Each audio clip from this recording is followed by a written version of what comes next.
Welcome back to the Bringing the Human Back to Human Resources podcast, the Replay series.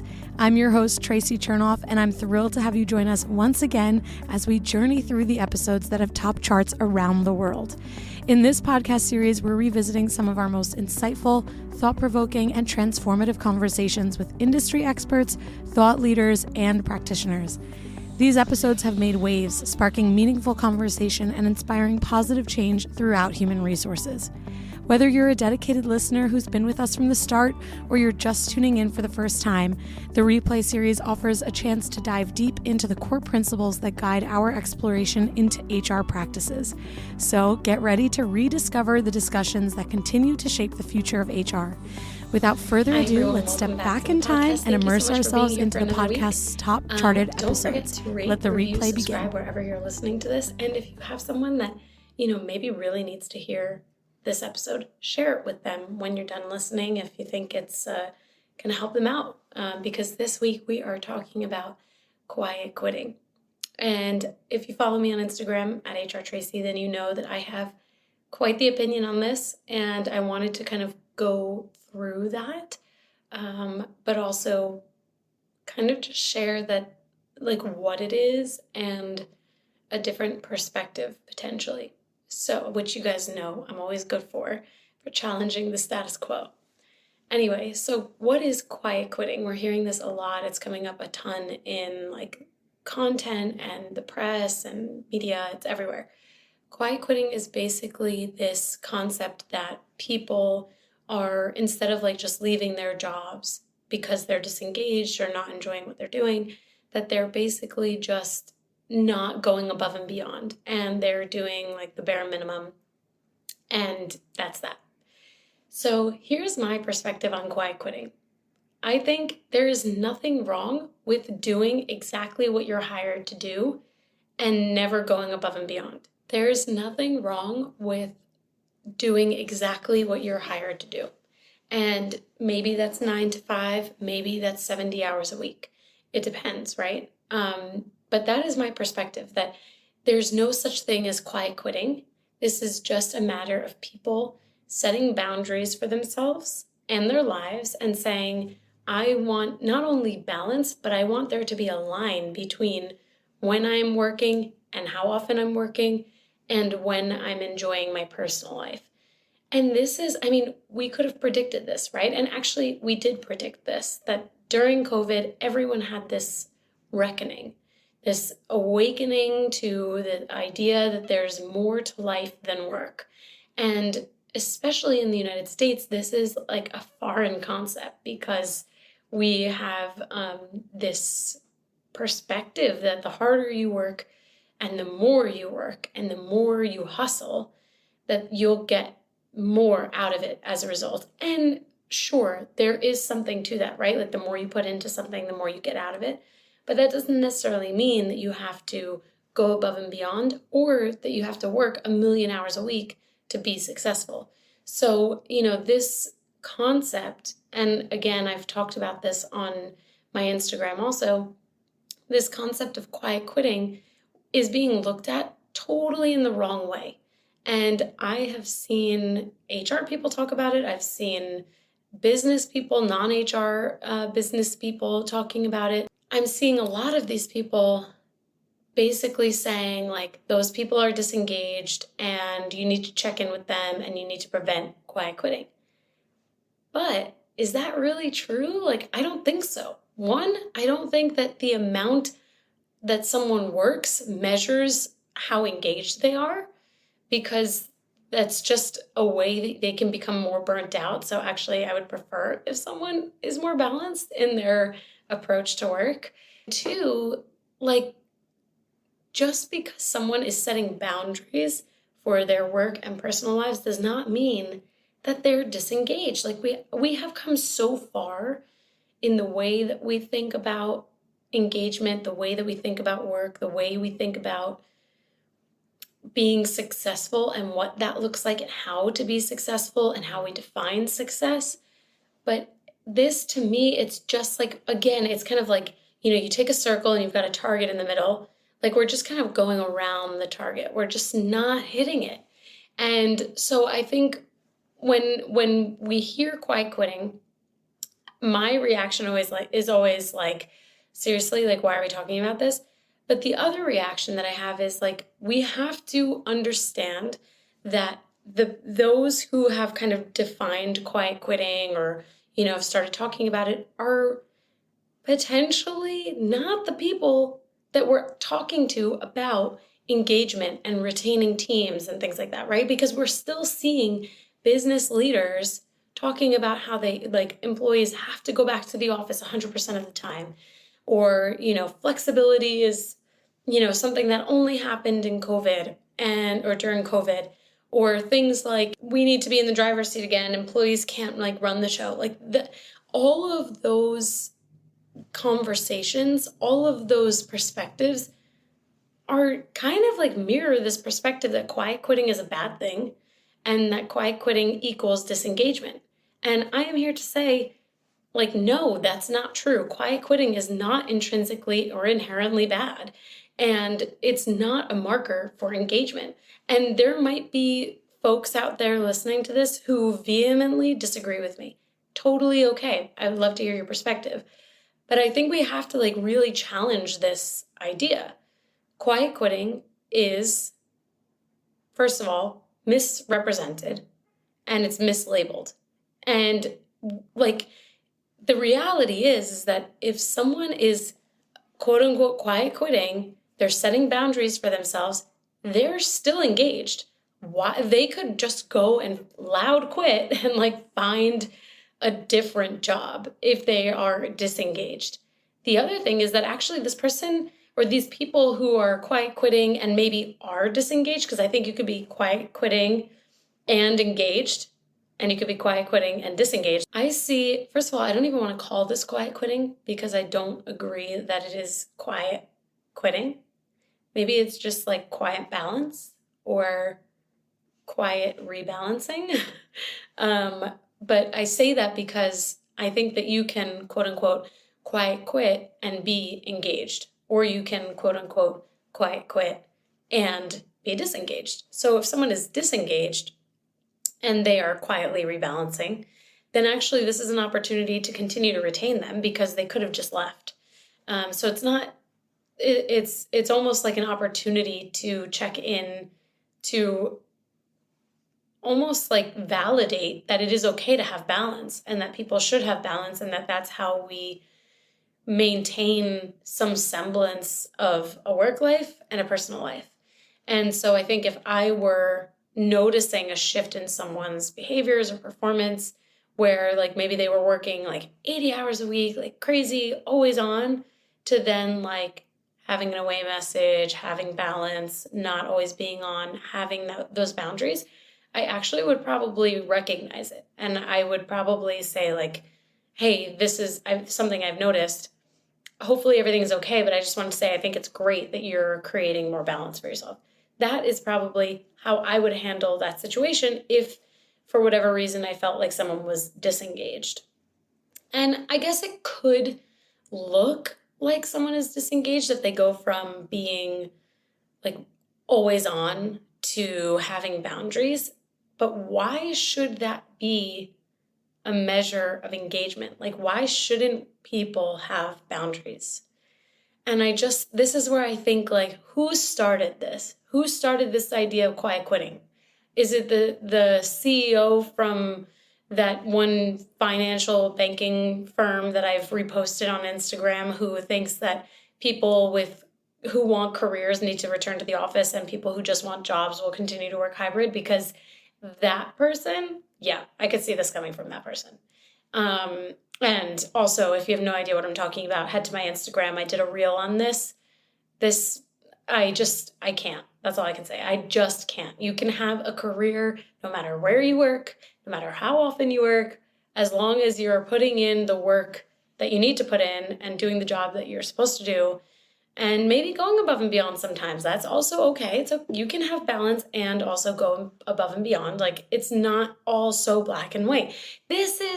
You know what? I think I just solved it. This is how I know quiet quitting did not come from an HR person. And if it did, I want to speak with that person, but it didn't come from an HR person because we do not live in the black and white. We live in the gray. So we would never have come up with such a staunch, like, black and white concept that people are not multidimensional beings with multiple avenues of thought and feelings to be setting boundaries and still engaged in their job. I honestly, sometimes I feel like I'm speaking into a void because we've been talking about things like this for so long now, since the start of my podcast, that like people are more than just their jobs and like they need to have balance. So why are we talking about quiet quitting? Now I'm just getting annoyed. Anyway, let me not go too far into a tangent there. So we talked about the quiet quitting on the disengaged side. The quiet quitting for the engaged person, again, let's not call it quiet quitting. This is like a quiet rebalancing. No one needs to know that you're rebalancing. You just are.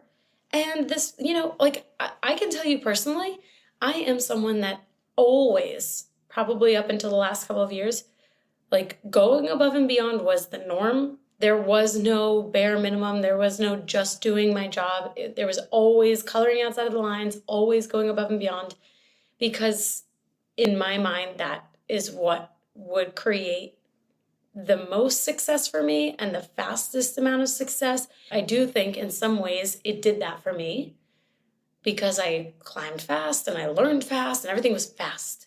But at the same time, there's always a sacrifice. When you're doing, it was easy when I wasn't married to just throw caution to the wind and just work as much as I could. But now I'm like, oh, well, I kind of want to be able to end my day at a certain time. I kind of want to be able to, plan out my day. So it's like, I work for a certain amount of time and then I'm in my personal life for a certain amount of time. And, I think I'm realizing that actually, even though I still go above and beyond, I'm not necessarily reacting with such like this momentum like I did in the past, because it just like burns you out. I always used to burn the wick at both ends. Is that the phrase? And my family was always like, you're gonna wither away. Like, you gotta create some balance. And I'm finally learning that they are right. And I can still be a high achieving overachiever, because you can be an overachiever and not high achieving, but I am still a high achieving overachiever with a million things on my plate, but I have balance. And that balance, even though I quietly rebalanced, like between my roles and in like transitioning into a new work environment and stuff like that, like I was able to almost like reinvent myself in some ways.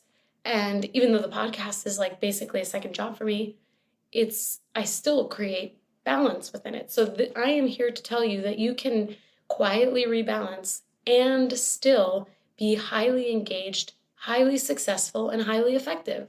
So I don't know who came up with this quiet quitting thing, but it's bad. Can I tell you the content that irritates me the most about quiet quitting is the content helping people to navigate this situation. I can't take it. I can't take it. There is no situation to navigate. There's literally nothing there. If I could get this podcast onto every speaker and play this one part that I'm about to share, for every single person in the world, they don't even have to subscribe, rate, or review, I would love it. There is literally nothing going on. Let people have their balance and their boundaries, okay? That's all. That's all I want to say.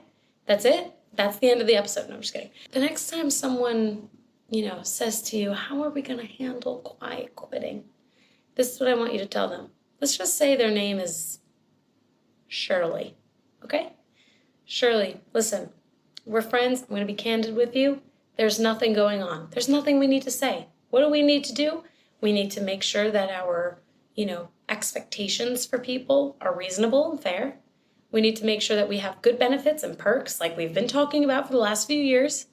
And we need to applaud people who are rebalancing, because they're not quiet quitting. They're not quitting at all. If they're going to quit, they're going to loud quit. And that basically means they submit their resignation or they just leave, right? So there is no quiet quitting. We want to appreciate that people are setting boundaries because we've expected people to ditch their personal lives and not have any boundaries at all and burn out. So this is a great thing. And that is what I want you to say the next time someone brings up quiet quitting.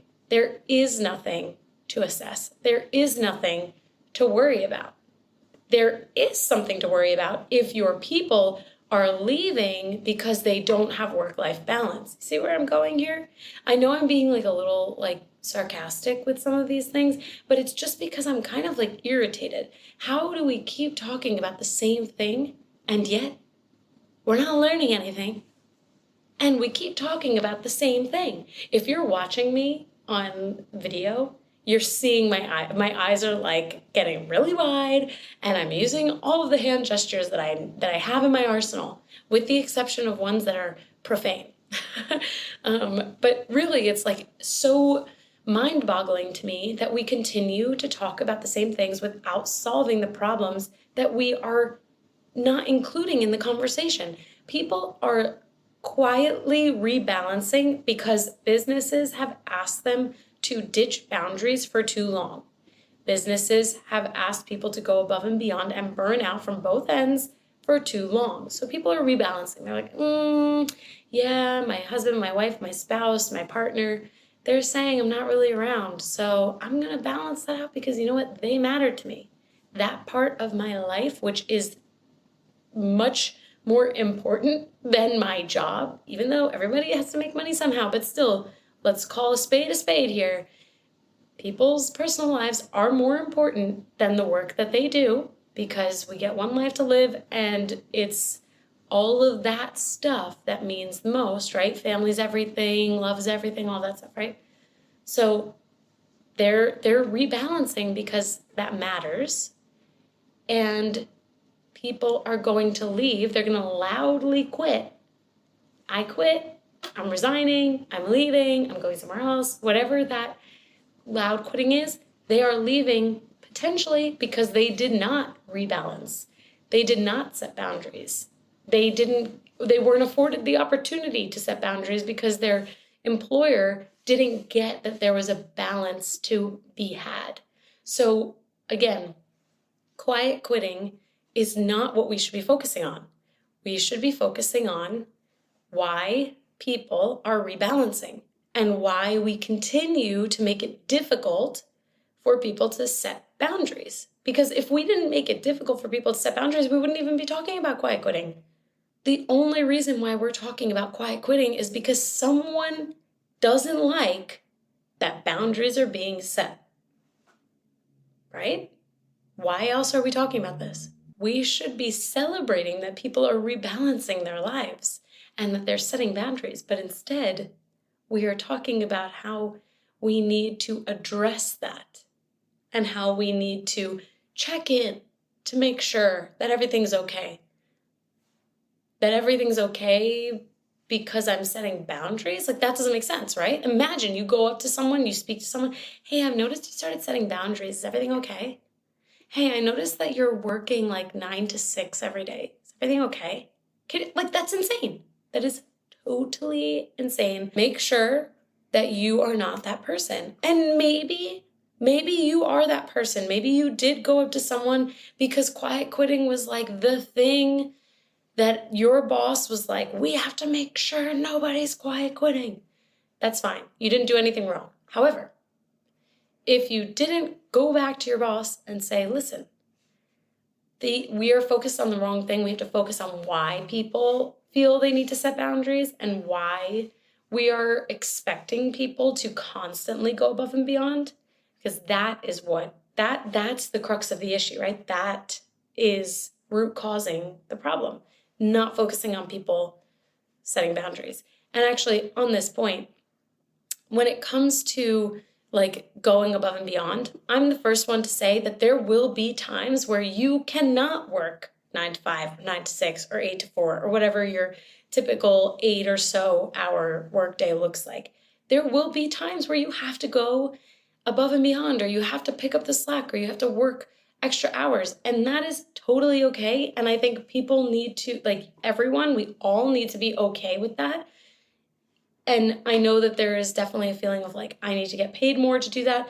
But at some level, I don't agree with that all the time, because you also want to show that you're a team player and you want to prove that you are, willing to see the team succeed. And sometimes you don't get paid to do that, to go that extra mile, to do that thing that is equivalent to going above and beyond.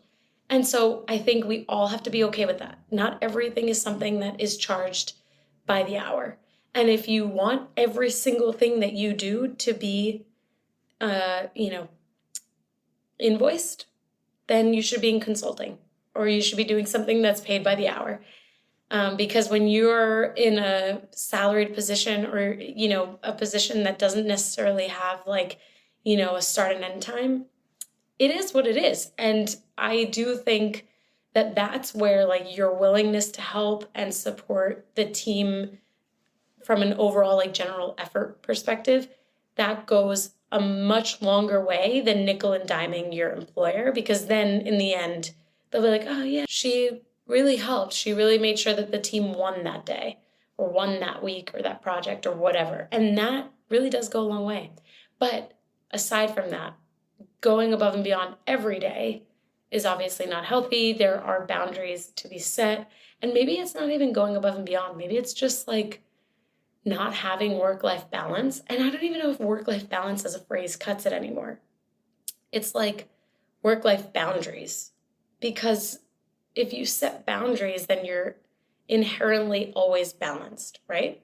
Or you should be. You're striving for balance when you have boundaries. So maybe it's not work-life balance, it's work-life boundaries. Like if you know that you have let's say you have a flexible work schedule and you know that like between the hours of 6 and 8, that's family time, you're setting up boundaries, and maybe you pick up work again after 8 if that's like something that in your world, in your work environment is like cutting into the day or cutting into your work. Like this is where I'm going to say this until I'm blue in the face. True flexibility is allowing the person to decide what is best for them. There are days where I am most productive between like 7 and 10. And then like after 10, I'm like noodling. Like I just can't like put thoughts together sometimes. And then there are days where like I'm productive for like 12 hours at a time. But then at the end of the day, I can't even like make dinner, So everyone is productive at different times in different ways. And this is where I think true flexibility is saying, hey, employee X, you're going to set your boundaries. You're going to choose, the way that you get your job done. As long as it gets done, that works for me. That is true flexibility. That is true autonomy. And so if we keep talking about this BS, quiet quitting, we're going to continue to miss the mark and continue to miss like solving for that root cause problem, which is that businesses are not always reasonable in what they expect from their employees. So with that, I'm going to leave you with one final message here, other than don't forget to rate, review, and subscribe and share this with someone who you think will enjoy it. And that is that quiet quitting is just a replacement for the things that we've been talking about. It's just another scapegoat. It's another phrase that we're hooked onto to try and justify bad business practices. It's putting the ownership and the onus on the employee, saying that, well, they are not going to be successful, or they are not going, they are quitting, they are disengaged because they're setting boundaries.